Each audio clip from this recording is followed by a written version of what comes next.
Hey, welcome to Cinema Gulp. This is Binge Drinking. I'm Dusty Buns. I'm Josh. Joanne. And I'm Lucky Day. And we're binge drinking Stranger Things Season 3.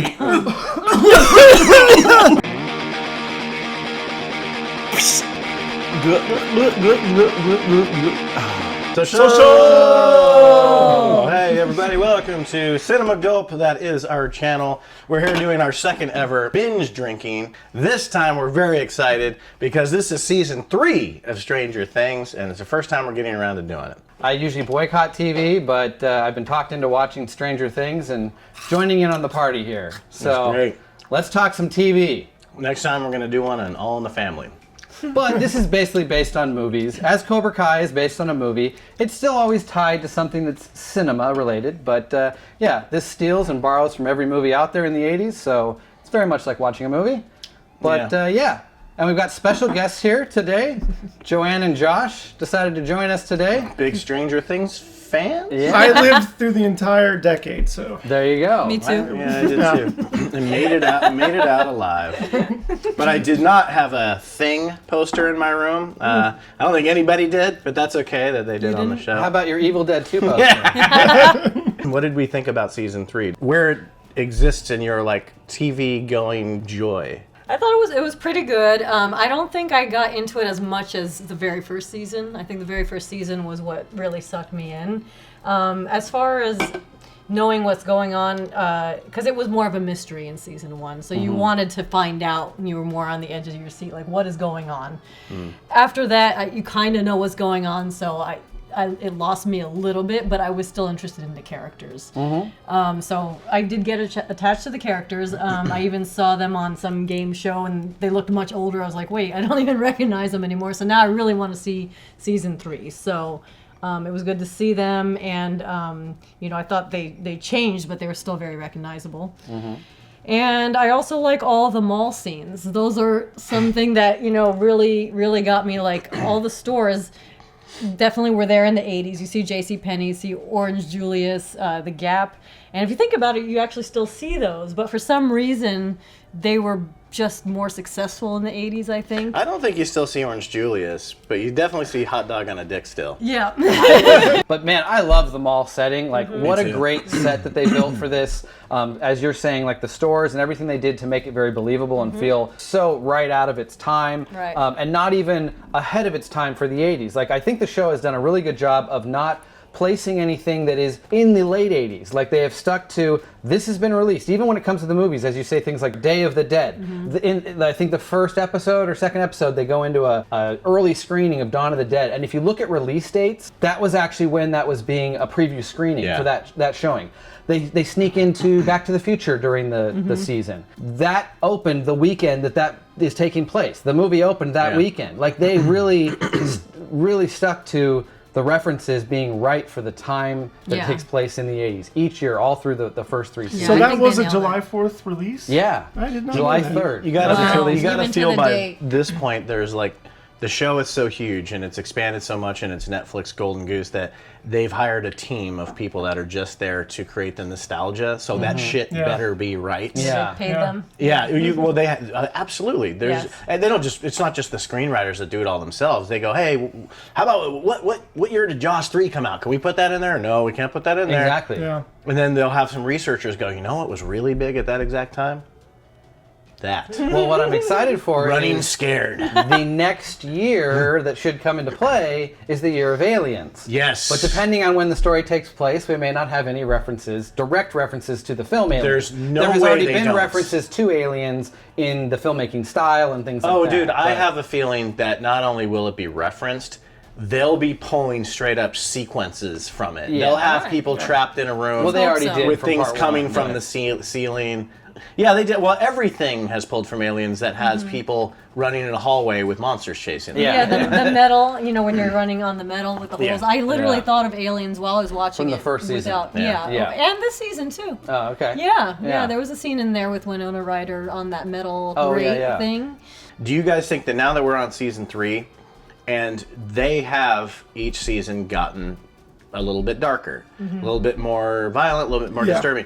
Do you feel like it's kind of Harry Pottering itself a little bit? Because season 1, the kids are in the basement playing D&D. Season 2, they introduce the arcade. Season 3, they introduce the mall. So is season 4 the strip club? I hope so. I had the same thought. I thought the same thing. Like, it seems like it's getting darker as the kids get older and more mature. And especially this season, the kids were hard to recognize. There was like, all of a sudden they shot up. I do feel like the tone of this show is for kids. I know the references and everything plays to everyone our age and everybody who grew up in the 80s and loves all that stuff. And that's why I'm still kind of a fan, as much as I can say I'm a fan for this TV show. I do feel like the tone isn't serious enough for me. I know we're kind of talking about how it is getting more serious and more adult, but I still don't think it's there yet for me, because actually when you talk about Harry Potter 1 and 2, I almost wrote off as kids movies. When I've gone back to watch them, they're not as kidsy. Part 2's got a little bit of adult stuff in it, but 3 really sets the tone where you really do see it change, and that's because of Alfonso Cuarón's direction, that it makes it that much more of a serious film that adults can get behind. And the series moving forward, finally I could get behind Harry Potter after part 3. They haven't quite done that yet for me with Stranger Things. This season does ramp it up, but I'm still maybe waiting for the one that makes me take it serious. So it's targeting people our age who grew up, or you remember the 80s, but I still think they want kids who are their ages. They definitely do. To watch I it, know yeah. somebody whose kid is their age who met Will in line at Disneyland and was so like, the dad didn't know the show, but the kid was like, this is the star of my favorite show. My favorite thing about this show is the characters. The story's fine. You and I have talked before how it's very repetitive. It's not completely original. The Upside Down concept kind of is, but the monsters and stuff like that, the design, it's just ripping off Del Toro.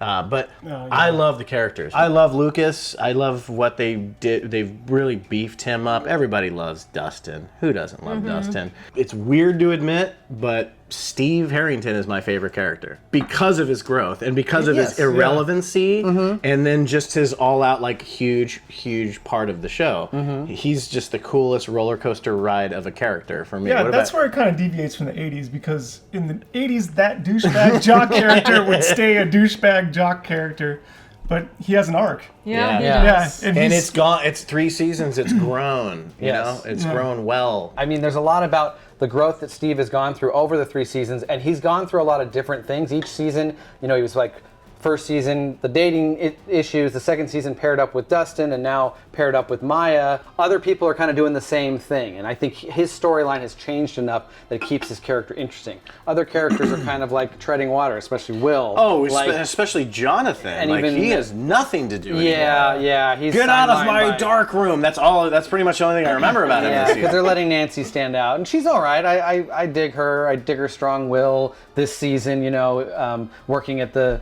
paper and stuff. Some of those scenes were entertaining. I love how they make her look more and more like Nancy from Nightmare on Elm Street every season. I love it. They need to put her in the same clothes. I mean, it just has to be 11 for me. Just wow. I mean, I could care less about 11. Really?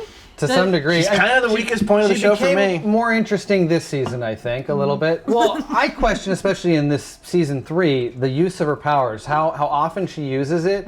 Like the whole point of showing that she has a bloody nose, that she gets these nosebleeds from season 1, right from the beginning. It's like, if that's happening, you're basically on the verge of an aneurysm. Yeah, and she just keeps ramping it up and doing more and doing it with more ease. Well, I think she's like an like, X-Men, though. I know, but it's just like, at some point, like, she's a mutant. Why make it seem like it takes a toll on her if she can just kind of do it however she wants? They seem to every season want to bring in some kind of past 80s star or somebody whose star has faded. Sean Astin was great. He was so good. I mean, he might have been, even though he's only in the 1 season and we've lost him at this point. He was the best character out of all 3 2. seasons, he's almost my favorite character. Yeah, dude, Super Bob. Yeah. He was the great. best character in season 2, hands down. But yeah, it'll be interesting to see in season 4. Where's the love for Steve Guttenberg in season 4, maybe? Huh? How can we not mention Hopper? He's definitely a fun character on the show. He's a fan favorite. I do enjoy progression over 3 seasons. He's someone that has progression, but still is very... there's still many questions, like his daughter stuff and like his anger issues and his alcohol. We all know it comes from the daughter, but he's still very like reserved. Like and I don't know where they go with him from here.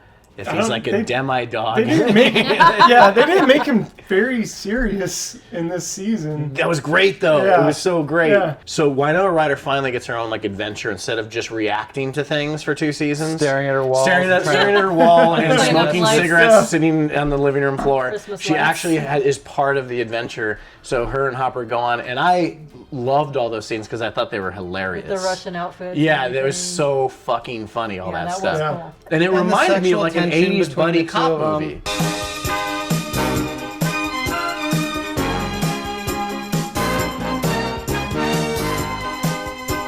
I liked their did whole that well. storyline and the bald eagle or whatever. Yeah, that was he's hilarious. great. Yeah. I love that Alexi was actor. fun. Alexi never even spoke English. He was Yeah, great. Lexi was cool with his Yeah. Slurpees and shit. Yeah. I thought he got a raw deal for sure. Another movie that they might reference one day. Yeah. Joseph P. Brenner. What's a P stand? Pussy. It was a complete bullshit conversation because Lucas tries to imply that every single one of those kids has watched the 1951 Thing movie. Bullshit! Not a single one of them has watched that. That's and they're comparing it to the 1982 one that none of them were old enough to even probably see. Right. Maybe 1 or 2 of them saw it. I don't think all of them have watched it. Like, don't any of their parents give a crap about what movies these kids are watching in the 80s? Well, and remember though, these kids are like nerdy D&D kids, Yeah. so maybe they Maybe. seek out like old shit. Production design, we don't have to talk about it for long. It's not that interesting to some people. But this season looked like a goddamn movie. Yeah. And the last episode was incredible to look at. It was so crisp. It like the special effects, just in that last like 20 minutes were, I mean, it looks like a summer blockbuster. How do you make a creative new monster? It seems like it's just Yeah. everything's It is a been done. challenge. I think Kevin Smith did it when he made the shit monster. This one looked kind of cool, whereas 1 and 2 I couldn't tell the difference. It was all kind of, it was just miniature versions of the thing from 1. This one was kind of like that mixture of all those popped It's people. fine. In this, Well, in it this certainly season. referenced a film that we enjoyed recently last Halloween, The Blob. Yeah, This was very a big Oh, reference yeah. on The Blob. Yeah. Yeah. You can say it's referencing the old 50s Blob. It No, they did didn't do that kind of shit It in the did old one. slightly reference a 1988 film, so it is going out of its timeline, but, Well, it didn't but reference doesn't it, reference though. it. It It just paid homages homage with to it. the way the monster moves, acts, oozes. That's why this season had some balls, because they killed 30-something people that are all kind of like possessed by the whatever, the night flare, whatever the fuck Yeah, it's called. and they're not all just a bunch of douchebags. and No, assholes. it's like women and kids and Yeah. like fathers. Apparently, and, whole all families, except for the basically. Yeah. lifeguard guy. The lifeguard guy was still his own person. no, he wasn't. He was completely. He just acted very similar because he was such a horrible but he never person to absorbed. begin with. but he never absorbed into the No. Yeah, and in the end, he was Well, able they to. explain why in one of those episodes where it needs 1 or 2 people to kind of carry out its shit. So it needs one like physically still there. Yeah. I agree with you to an extent that it is still kind of a kids show as far as format goes, but it had some balls this year to go in what we said about like how it starts to get progressively darker. Yeah, the Yeah. way it started out, I was like, oh, these people will be okay in the end. They'll figure out something. Now they die. Yeah, they die. Yeah. They all are dead. They pop. They fucking pop. There was, I forget who it was, but at one point, like, the monster oozes into a drain and it leaves behind a bone. Yeah. Yeah. And that was the first time where I was like, okay, maybe these people aren't gonna So how do you guys feel about the Russian element?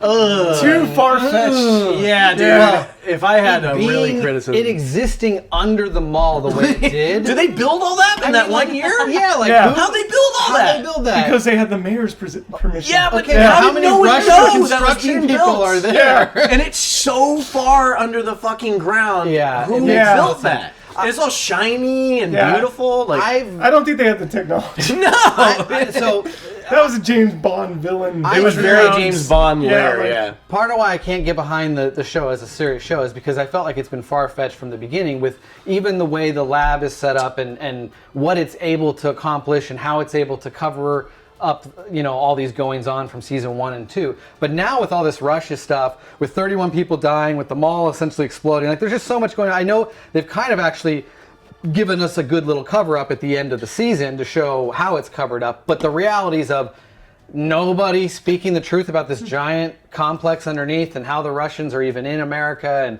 I know that's, a little Red Dawn reference again, that they're already here and all this stuff, but it's very far-fetched, the whole It Russian. is, and like even the cover-up, because you're wondering like, what is the season where the cat is out of the fucking bag and like the world knows what's going on? Like obviously that would be a big shift in the show, so you have to choose when you do that.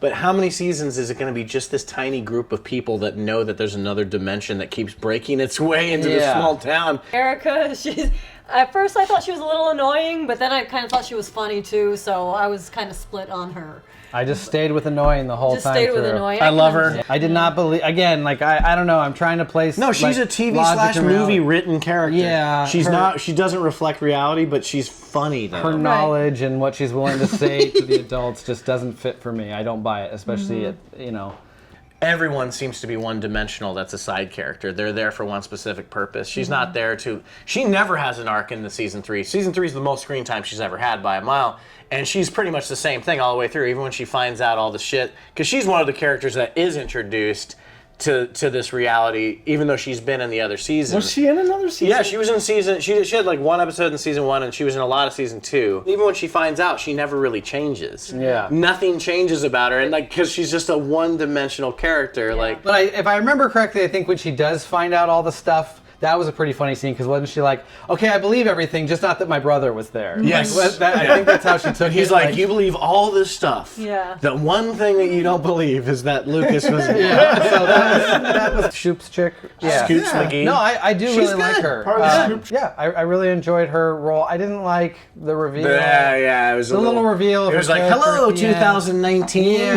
The actual thing is a little wave to nowadays, but on the flip side, I liked it because well, yeah, they're gonna end up together. Of course they Yeah. are, and they didn't. Yeah. And it's like it's more progression for Steve's character. Now he has like a new best friend, Right. and he's gonna learn to like have a female best friend. Right. I love that shit. Yeah. I can't Yeah. wait to see him next year, like hanging out with her and shit, like Yeah, getting no, I movie agree. knowledge and stuff. I want to talk about Billy. Oh, Billy. Season 1. See, I love Billy. Billy's my favorite character. His introduction in season 2, he's just too much. He's so much. He's so over the top, and he's so exaggerated and so angry, and it's irritating to watch on screen. And then this season, they heighten that by just having him be possessed. And poor guy that the actor is, he didn't get to have anything. Like, I'm sure they call him into the room, and he's like, oh, so this season, does Billy get redemption? Does he become a good guy? No, he's just a zombie the whole season, but he kind of mimics his old self, only without the funny shit. I never got a chance to like Billy, though I like the guy that plays him. I've seen him in other shit. Coming off of season 2, I really enjoyed his character in season 2. I mean, I get what you're saying, the way he's portrayed and stuff. It's very over the top, but I was still into it. I dug him being an antagonist to the group during that season, and I was interested in seeing what was going to happen with him fooling around with the moms in town. They had that set up. Yeah. And then they did told the me. trailer with him at the pool, and it was just like, okay, that's what this season's going to be about. I'm so ready for it. Yeah. I don't even care about Stranger Things. I care about seeing this storyline play out. Yeah, I want to see this And guy then they as Phoebe kinda- Cates. And then it was kind of played, kind of still interesting in the first episode, but then as you see where it goes with him being taken over by the monster and everything for the rest of the season, you lose the rest of that storyline, and he becomes kind of a zombie, and so I lose that character that I was interested in. And I'm with So- you. To me, he didn't even need redemption. I thought, how great would it have been if, like, because she said she puts that bat between his balls in the end of season 2 and says, "Just fucking don't mess with my friends." And he's kind of like, okay, cool. I think it would be great if they just introduced him this year, and he just completely doesn't care about them anymore, and he's a comic relief character that just works at the pool and fucks the moms. But don't you think he does redeem himself at the end? Well, yeah, the very, but So that's not really though. He valuable. doesn't have a choice. What do you mean? That's you mean Billy? Yeah. That's all there is. He's gonna die. Like, Yeah. But he He's already dead, does the right essentially. thing. What yeah, what I mean though is like that. Yeah, you're right. At the very end, he makes one right decision because he's not evil enough to like have all those kids die. It's just like that's it though. It's like he doesn't. I don't know. I just think they kind of wasted the guy. Like it could have been a more interesting character. You could have anybody be that zombie. Right. Anybody could have been that guy. Exactly. Yeah. it didn't have to be him. No. Not It anyone. should have been Jake- Carrie Ellis' character. I think we agree that the best part is a never-ending story. It's the best part of the whole season. It was really the most memorable thing How did that go? that happened in the whole thing. At least they went for it. At least they played They like went the whole full blast. fucking musical number. Really And I loved it that liked Dustin actually had a girlfriend. That leads to my camp. favorite scene. When the Scoop Troop's in the station wagon and the monster's chasing them, and never-ending story is coming through the walkie-talkies. They're about to die, but they're all looking at each other like, what the fuck? And you can see that thing in the background just like closing in. Yeah, it was a ballsy move because it's That the was like one of climax Jurassic of the Park movie. It's literally the climax, and everything comes to a halt for Yeah. that song. I enjoyed the You see hell out of every that. character's like their reactions like, what? One thing that Spew the is hate. incredibly ugly about this show at times is its cinematography. Every time the really? fucking Demogorgon whatever shows up, we have to go strobe light. Oh, And I don't know if warning. that's supposed to be Every in episode. if the implication is that anytime the monster's around, electricity is flickering and going off, because there have been scenes where it's not happening, but it's just annoying to watch. That's a great They point. kill. Yeah. I feel like this show kills its tension every time it's supposed to be scary because it uses jump scares too much, and it overuses this damn strobe light, somewhat shaky cam effect when it's supposed to be scary and intense, and it just makes me. It check seems out. like It's it I'll almost try and seems like see it's what I an can editing see. problem because the editor Yeah. doesn't know how to build the tension based off what he has too. Yeah. Yeah. Well, I thought they lost a lot of scare when they stopped going into the upside down. I've Yeah. never thought the show was scary. Well, Never. no. I think Barb's death is one of the only moments that was kind of handled pretty scary. I think every season has maybe one terrific, frightening scene, but other than that, Sure. I've never been like, don't watch this in the dark. Yeah. That's where I'm saying the tone just feels too light and Right. I think kid-friendly to me. season 1, when they had the Freddy wall thing, bodies coming out of the wall like Freddy did over Nancy. That thing, when it comes out, that Yeah. little girl, when it comes out after Nancy's sister, who's kind of evaporated from the show, but she It was was in like season like 1. in Poltergeist that you could get trapped in sister? another Yeah, little dimension. sister. No, Well, they always had Nancy and Nancy and Mike's mom like nursing a kid. Oh, okay, yeah, And yeah. then in season 3, when they decided to make Nancy's mom like Milfy, they just got rid of that kid. Was the Mind Flayer a new enemy from, or was it the same thing from season 2?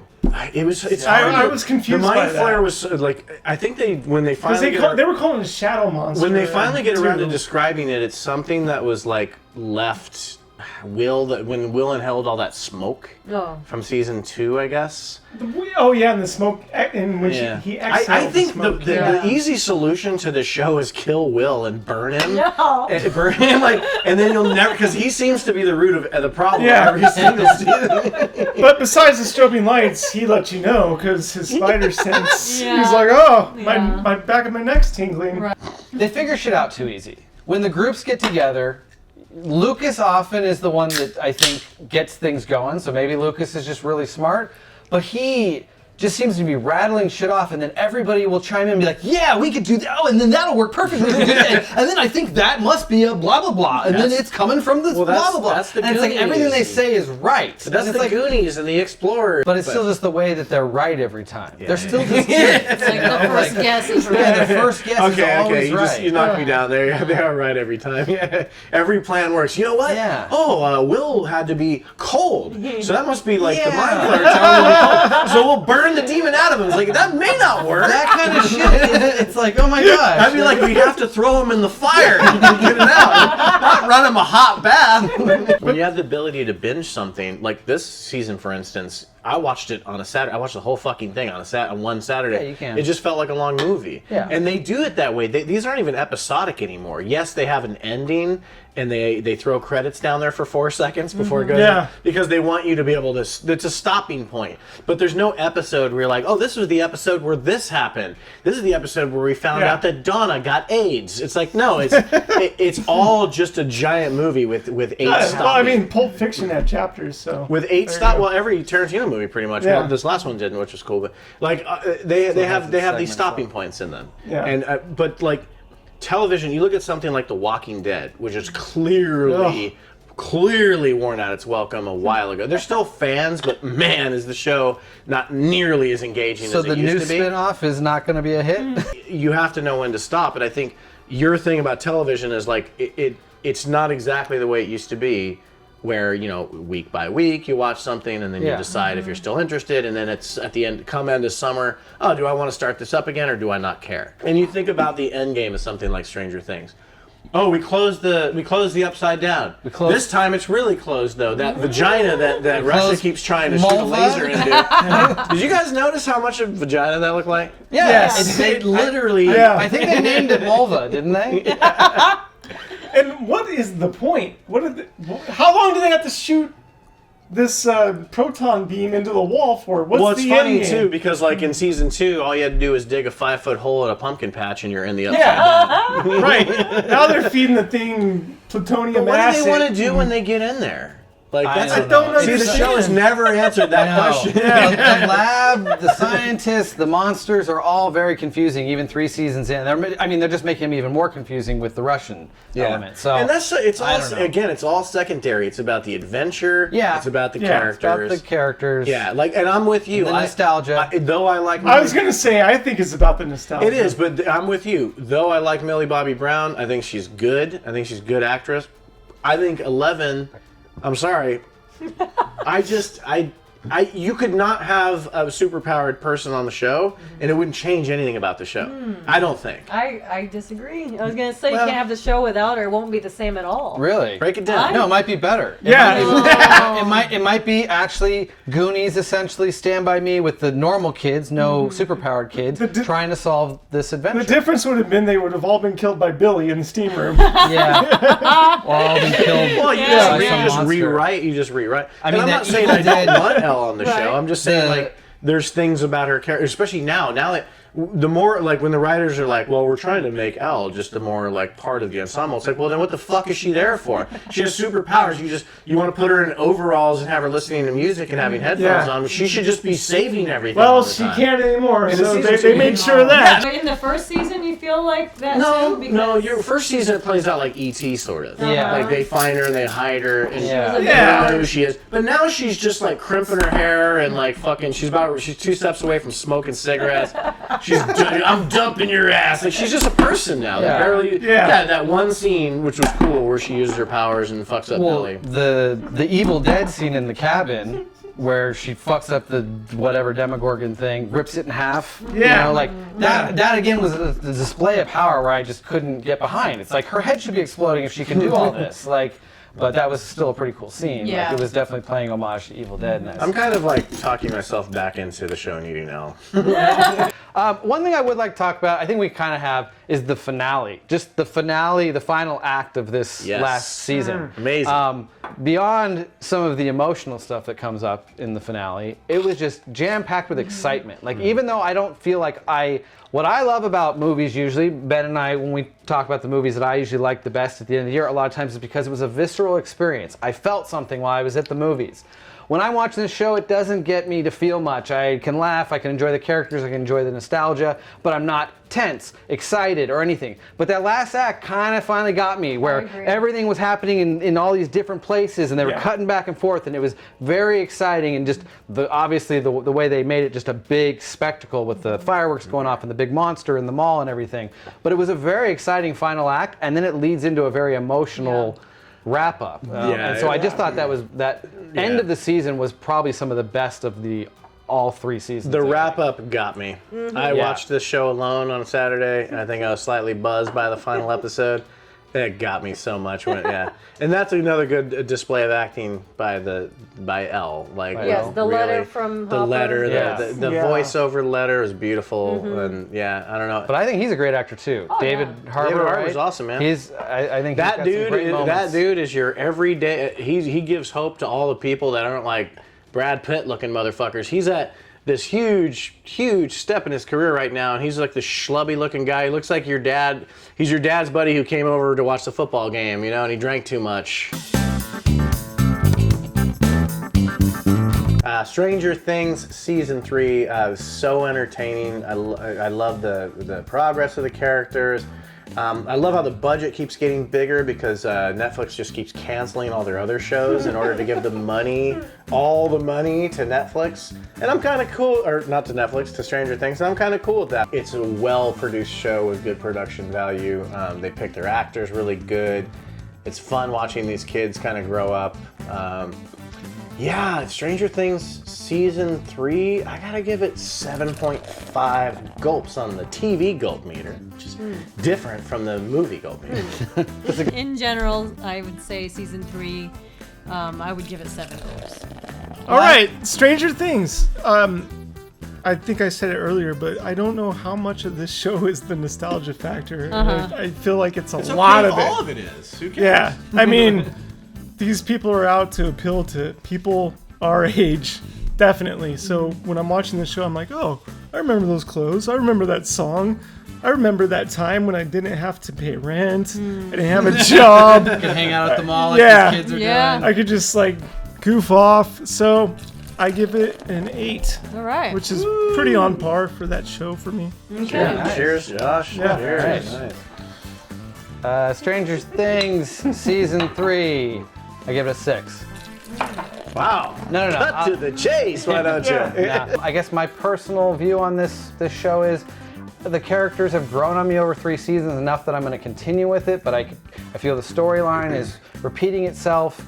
The overall storyline is somewhat repeating itself, so I'm there because the characters and the nostalgia is a big part that will probably bring me back. I'm interested to see what other references they pull from moving forward. But I do hope that maybe it ends in 2 seasons, as they might have said it will, so that I don't have to continue this thing on end. I don't want to get into the 90s with the Stranger Things You don't want to know where characters. Dustin Not is in necessarily. the early 2000s. I can see them do it. They'll be like, hey, we can keep pulling references all the way into the 90s or whatever. Dude, if this show And they would- ended up coexisting with 90210, I'd be pretty happy.